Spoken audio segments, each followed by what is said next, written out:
कल्पना कीजिए, आप किसी ऐसे इंसान के साथ बैठे हैं जिससे आप बेहद प्यार करते हैं, जिस पर आपने भरोसा किया, जिसकी बातें कभी आपको घर जैसी सुकून देती थीं। और धीरे धीरे, बिना महसूस किए, आप खुद पर भरोसा खोने लगते हैं। अचानक नहीं, ड्रामेटिक तरीके से भी नहीं, बहुत खामोशी से। एक बहस के बाद, एक माफी के बाद, एक कन्फ्यूजन के बाद। और सबसे खतरनाक बात, आपको पता भी नहीं चलता कि ये सब हो रहा है, क्योंकि मैनिपुलेशन कभी क्रूरता का चेहरा पहनकर रिश्ते में नहीं आता। वो आता है प्यार बनकर, अटेंशन बनकर, केयर बनकर, गहरी भावनाओं और खूबसूरत वादों के साथ। और फिर एक दिन, जिस इंसान ने आपको कभी सबसे खास महसूस करवाया था, वही इंसान आपको अपनी ही समझ पर शक करवाने लगता है। यही है नार्सिसिस्टिक मैनिपुलेशन की असली मनोविज्ञान। और ये काम करता है 5 खतरनाक झूठों के जरिए। साधारण झूठ नहीं, ऐसे झूठ जो आपकी याददाश्त पर हमला करते हैं, आपकी सेल्फ वर्थ पर हमला करते हैं, आपकी उम्मीदों पर हमला करते हैं और धीरे धीरे आपकी पहचान तक को कमज़ोर कर देते हैं। आज हम उन 5 झूठों को समझेंगे, धीरे धीरे, ईमानदारी से, और शायद थोड़ा दर्द महसूस करते हुए, क्योंकि ये वो सच्चाइयां हैं जो मैनिपुलेटर कभी नहीं चाहता कि आप जानो। पहला झूठ, मैं ऐसा हूं क्योंकि तुम ऐसी हो। पहली बार सुनने में ये बात सही लगती है। वो चिल्लाया क्योंकि आपने उसे गुस्सा दिलाया। वो रूखा हो गया क्योंकि आपने उसे प्रोवोक किया। उसने आपको हर्ट किया क्योंकि आपने मजबूर किया। और क्योंकि आप एक इमोशनल और एम्पैथेटिक इंसान हैं, आप खुद को ही एनालाइज करने लगते हैं। शायद गलती मेरी ही थी, शायद मुझे अलग तरह से बात करनी चाहिए थी, अगर मैं बदल जाऊं तो शायद सब ठीक हो जाए। यहीं से ट्रैप शुरू होता है। एक इमोशनली हेल्थी इंसान क्या करता है? वो कहता है, मुझसे गलती हुई, मुझे ऐसे रिएक्ट नहीं करना चाहिए था, मैं सॉरी हूं। लेकिन मैनिपुलेटर क्या करता है? वो अपनी रिस्पॉन्सिबिलिटी आपके ऊपर डाल देता है। तुमने मुझे ऐसा बनाया, अगर तुम सही बिहेव करती तो मुझे ऐसा नहीं करना पड़ता। धीरे धीरे आपका ध्यान उसके बिहेवियर से हटकर अपने बिहेवियर पर चला जाता है। अब आप ये नहीं सोचते, वो मुझे हर्ट क्यों कर रहा है? अब आप सोचते हैं, मैं क्या करूं कि वो नाराज ना हो? और फिर शुरू होती है एगशेल वॉकिंग। हर शब्द सोचकर बोलना, हर रिएक्शन कंट्रोल करना, हर समय डर में रहना। लेकिन एक बात याद रखिए, किसी का गुस्सा उसकी फीलिंग हो सकती है, लेकिन उसका अब्यूसिव बिहेवियर उसकी चॉइस होती है। और जो इंसान बार बार अपनी गलतियों का दोष आप पर डालता है, वो समझ नहीं चाहता, वो अकाउंटेबिलिटी से भाग रहा है।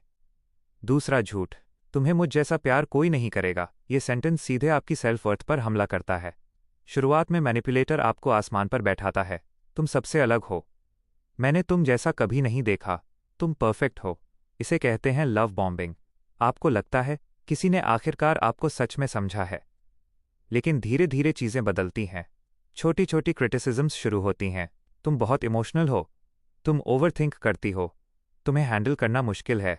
और फिर आता है फाइनल अटैक। तुम्हें कोई टॉलरेट नहीं करेगा, कोई तुमसे इतना प्यार नहीं कर सकता जितना मैं करता हूं। धीरे धीरे आप खुद को ही प्रॉब्लम समझने लगते हैं। और जब इंसान को लगने लगे कि वो लवेबल नहीं है, तो वो दर्द में भी रिलेशनशिप नहीं छोड़ता, क्योंकि उसे लगता है शायद यही मेरी औकात है। लेकिन सच क्या है? हेल्थी लव आपको छोटा महसूस नहीं करवाता। हेल्थी लव आपकी कॉन्फिडेंस तोड़कर आपको अपने पास नहीं रखता। सच्चा प्यार आपको इनसिक्योर नहीं बनाता, वो आपको इमोशनली सेफ बनाती है। तीसरा झूठ, ऐसा कुछ हुआ ही नहीं। यह है गैसलाइटिंग। और गैसलाइटिंग सिर्फ झूठ बोलना नहीं है, यह किसी इंसान की रियलिटी को तोड़ देना है। आपको साफ याद है क्या हुआ था, उसकी बातें, उसका टोन, उसका बिहेवियर, लेकिन वो कहता है, मैंने ऐसा कभी कहा ही नहीं, तुम इमेजिन कर रही हो, तुम बहुत सेंसिटिव हो, तुम्हें हमेशा गलत फहमी होती है। शुरुआत में आप आर्ग्यू करते हैं क्योंकि आपको सच पता है, लेकिन बार बार रियलिटी डिनाई होने के बाद आप खुद पर शक करना शुरू कर देते हैं।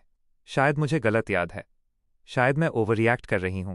और यही मैनिपुलेशन का सबसे डेंजरस स्टेज है, क्योंकि अब वो सिर्फ आर्ग्यूमेंट नहीं जीत रहा, वो आपकी परसेप्शन कंट्रोल कर रहा है। जब इंसान खुद पर भरोसा खो देता है, तो वो दूसरे इंसान की रियलिटी पर डिपेंड करने लगता है। और यही गैसलाइटिंग का अल्टीमेट गोल है। कई विक्टिम्स आखिर में यही कहते हैं, मुझे लगता है मैं पागल हो रही हूं। लेकिन कई बार वे पागल नहीं हो रहे होते, कोई उन्हें धीरे धीरे खुद पर भरोसा करना छोड़ने की ट्रेनिंग दे रहा होता है। चौथा झूठ, मैं बदल जाऊंगा। ये वो झूठ है जो लोगों को सालों तक फंसाए रखता है। हर्ट करने के बाद वो सडनली इमोशनल हो जाता है, सॉरी बोलता है, रोता है, प्रॉमिस करता है, और कुछ समय के लिए वो फिर वही इंसान बन जाता है जिससे आप प्यार करते थे। उम्मीद वापस आ जाती है, शायद इस बार सच में चेंज होगा, लेकिन फिर साइकिल रिपीट होती है। Pain, apology, affection, temporary peace, फिर वही पेन। इसे साइकोलॉजी में कहते हैं इंटरमिटेंट रीइंफोर्समेंट, यानी कभी प्यार, कभी दर्द, और यही पैटर्न इमोशनल एडिक्शन क्रिएट करता है। आप उन रेयर अच्छे मोमेंट्स के लिए रुकते रहते हैं, लेकिन याद रखिए, पोटेंशियल रियलिटी नहीं होता, वर्ड्स चेंज नहीं होते, सच्चा चेंज कंसिस्टेंसी से दिखाई देता है, सिर्फ इमोशनल प्रॉमिसेस से नहीं। और टॉक्सिक रिलेशनशिप्स की सबसे दुखद बात यही है, बहुत लोग उस इंसान से प्यार नहीं करते जो सामने है, वे उस इंसान से प्यार करते हैं जो शायद कभी बने ही नहीं। और अब 5वां झूठ, सबसे ट्विस्टेड झूठ, सिर्फ तुम मुझे समझते हो। शुरुआत में ये बहुत इंटीमेट लगता है, बहुत स्पेशल। वो कहता है, दुनिया मुझे गलत समझती है, मेरी फैमिली मुझे नहीं समझती, लेकिन तुम अलग हो, और आपको लगता है कि आप उसके लिए खास हैं। लेकिन धीरे धीरे आइसोलेशन शुरू हो जाती है, फ्रेंड्स नेगेटिव कहलाने लगते हैं, फैमिली टॉक्सिक लगने लगती है, जो भी रिलेशनशिप पर सवाल उठाए वो एनिमी बन जाता है। और एक दिन आप नोटिस करते हैं, आप इमोशनली अकेले हो चुके हैं, सिर्फ वही बचा है। और यही डिज़ाइन था, क्योंकि जिन लोगों के पास स्ट्रॉन्ग सपोर्ट सिस्टम होता है उन्हें कंट्रोल करना मुश्किल होता है। हेल्थी पार्टनर्स आपको दुनिया से अलग नहीं करते, रियल लव आपकी दुनिया को बड़ा बनाता है, मैनिपुलेशन आपकी दुनिया को छोटा कर देता है। और अब सबसे बड़ा सवाल, इंटेलिजेंट लोग भी इसमें क्यों फंस जाते हैं? क्योंकि मैनिपुलेशन इंटेलिजेंस को टारगेट नहीं करता, वह ह्यूमैनिटी को टारगेट करता है। एम्पैथेटिक लोग दर्द समझना चाहते हैं, लॉयल लोग सेकंड चांसेस देते हैं, होपफुल लोग चेंज पर विश्वास करते हैं, और मैनिपुलेटर उन्हीं खूबसूरत क्वालिटीज़ का इस्तेमाल करता है। देयरफॉर विक्टिम्स वीक नहीं होते, वे बस सच्चे दिल से प्यार कर रहे होते हैं, और बिना बाउंड्रीज का सच्चा प्यार कभी कभी सेल्फ डिस्ट्रक्शन बन जाता है।